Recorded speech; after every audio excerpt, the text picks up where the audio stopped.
Սիսակ Գաբրիելյան, մանացի։ Շնորհակալ եմ, պարոն Պապոյան, շարունակելով պարոն Նազարյանի հարցերը, կարող ենք այսինքն ենթադրել, որ մինչև գոնե փոփոխության ուժի մեջ մտնելը ամեն դեպքում որոշ վարորդների մուտքը կթույլատրվի, եթե նախնական դրական կա, եւ մի այսպիսի չստացված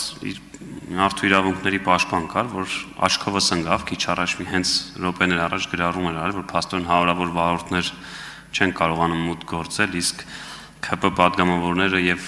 պատիվ եք ունեցել ձեզ նույնպես հիշատակել էկոնոմիկայի նախարարը խնդիրը գտնելու Ռուսաստանի հետ բանակցելու փոխարեն հրճվում է Facebook-ում։ Ձեր պատասխանից ես հասկացա, որ ամեն դեպքում հասցրել եք շփվել, կուզենայի հասկանալ այս 10 օրվա ընթացքում կարող է տենց թողեն այս անցումային հատվածում վարորդները անցնել, շնորհակալ եմ։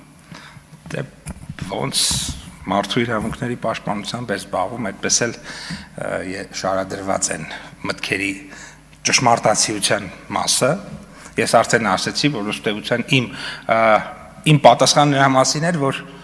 օրեր շարունակ աշխատանք է իրականացվել, ես ասացի հանդիպում, նամակ, պատասխան նամակ, եւս մեկ հանդիպում եւ բնականաբար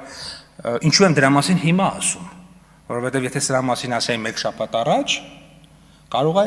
եւ այդ մեկնաբանությունը չլիներ, բայց ես չկարողանայի բայց չլիներ նաև լուծում։ Համար հետևաբար ավելի լավ է թող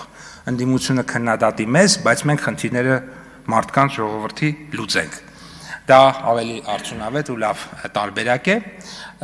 Միջանկյալ տարբերակի մասին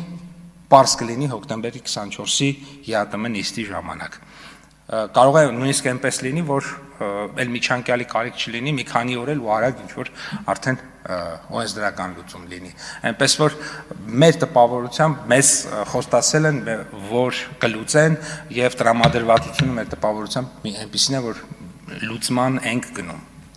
Ունեք արձագանք, շնորհակալություն պարոն Պապոյան։